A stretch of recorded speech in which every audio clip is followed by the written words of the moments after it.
From Rensselaer Field in East Hartford, Connecticut, this is the Class M football title game between the New London Whalers and the Hillhouse Academics, exclusively on the Connecticut Sports Network. Hello everyone, my name is Joe Koss. It's great to have you with us in a beautiful 40,000 seat facility here in East Hartford that normally plays host to UConn and the Hartford Colonials, but today on the big stage it'll be Class M football from the CIAC. By the lead blockers out in front, and that does not bode well for Hillhouse to see the New London Whalers get into the edge so early. McKinnon had 153 yards last week in the semifinal victory over Brookfield. That game played at Bunnell of Stratford. 1st and 10 at the 43.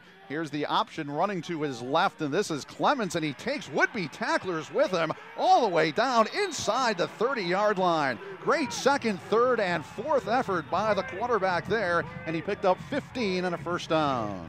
So here's a second down. They're going to call it 4 at the 14-yard line. Moore takes the snap, rolls to his right, and he's going to lose yardage. Lozada, one of the great linebackers, came in and threw him down at the 10-yard line. A loss of 4, and that's going to set up a 3rd down and long. Lozada, the leading tackler on this New London Whaler team. Kind of a play-action pass against this Whaler defense is really going to be the ticket to the successful air attack for the Academics, because they're so aggressive on defense.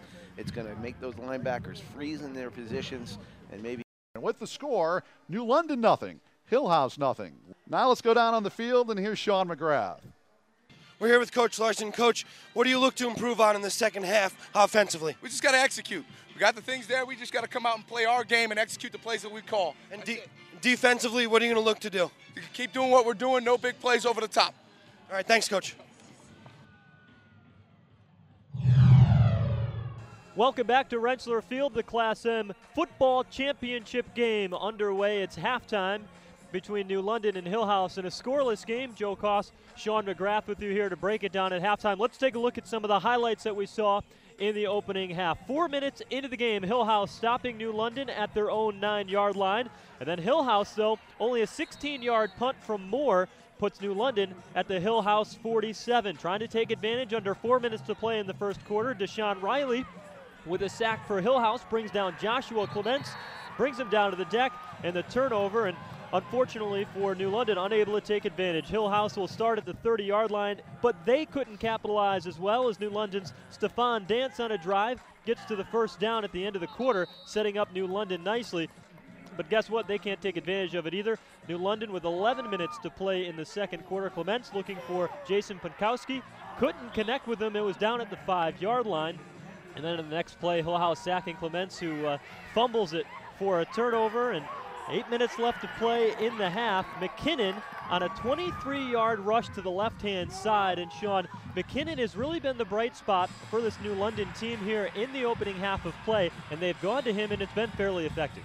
Yeah, they keep him his 11 carries in the first half there, and they just got to keep feeding him the ball. He was a shoelace tackle away from the beginning parts of this game for bringing one to the house, so they keep feeding McKinnon the ball. He's eventually going to break one. Yeah, certainly so. 11 carries for 108 yards in this first half. But let's talk about the physicality of this Hillhouse team.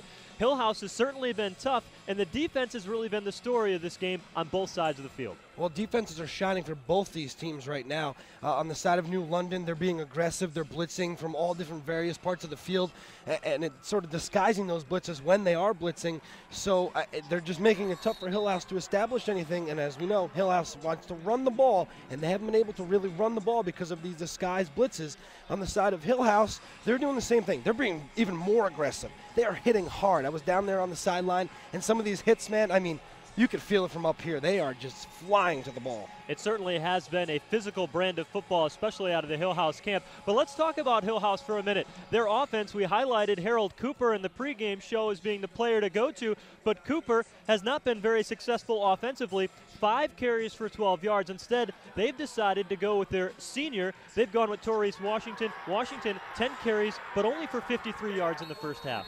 With New London blitzing so much and being, having so many guys in the box, they're giving it to the bigger body guy in Washington with the ball. But I wouldn't be surprised in the second half if they get the ball more there to Cooper, out on the edges, trying to develop that outside running game, but they haven't been able to do so far because they're handing off the ball, and already New London defenders are in the backfield. So it'll be interesting to see how much more the ball is given to Harold Cooper, who's only a freshman, mind you, and he's obviously an explosive player. They need to get him the ball. They want to get him the ball on the edges, and they haven't been able to do that yet. That's right. He's only a freshman, but as we talked about in the pregame show, Xavier head coach Sean Meriden said he's only 14 years old, but you know what? He runs and he plays like he's 25. We'll see if they could isolate Cooper a little bit here in this second half for Hillhouse.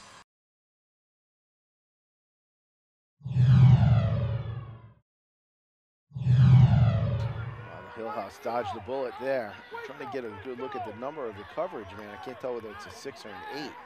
If it's number 6, he's actually the best covered guy in the academic secondary, and it is. It's Mike Shaw. Mike Shaw led the team in interceptions this year, but he's been allowing the receivers for the Whalers to get behind him. Queen beating Shaw badly that time. And Clemens just a little bit long on the throw. So now Clemens drops back in punt formation, standing at his own 47-yard line. Makes now knocking on the door, down to the 24, a gain of 13. And Camille Rongalam is leading the blocking, 6'4", 275 on the play action pass. And that allowed the receiver to get past him in the open field, and DeJournette made a fantastic fingertip catch. Had that ball been thrown just a little bit less deep than it was, I think DeJournette would have walked right into the end zone, but Hillhouse getting a big break here.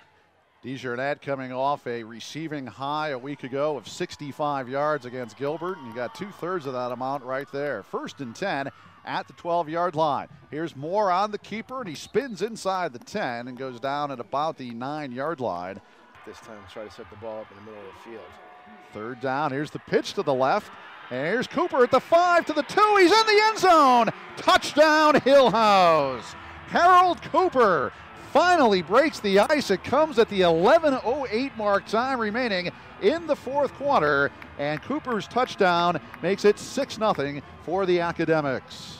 You gotta take your hats off to the Raymond Frazier. He is a 6'2", 250-pound junior out there in front, leading the way. And a nice job by Frazier, because that's where all the glory should go. It never does. It always goes to the running backs and the quarterbacks, but it's the linemen that make the game. An adjustment on the clock. Yeah, they wanted to reset the time clock, I believe. So here's a 2nd down and 10. Hand off to McKinnon. He gets loose at the 45, 40, down the sideline, 30, 20, and finally ridden out of bounds. Big run by McKinnon. 25 yards and the 1st down. Now it's Clements on the keeper, and he's going to be wrestled down all the way back near the 40-yard line. Did you see anything, Leo? No, you know, there was some contact, but it looked to me like both the defender and the receiver were going for the football. But on the near side here, this line judge threw a flag as well, and I'm wondering if they're 20 yards a catch that time, and the double coverage able to prevail for the Academics. DeJournette's doing a great job as the safety in the middle of the field, defending deep. 3 wides to the left. Clements back to pass, throws it deep down the middle. It's intercepted, picked off by Rosario of Hillhouse, and he goes down at the 34-yard line. And barring the unforeseen, the Hillhouse Academics are going to walk out of here as Class M champions. Just overthrown by a little bit. And that'll do it.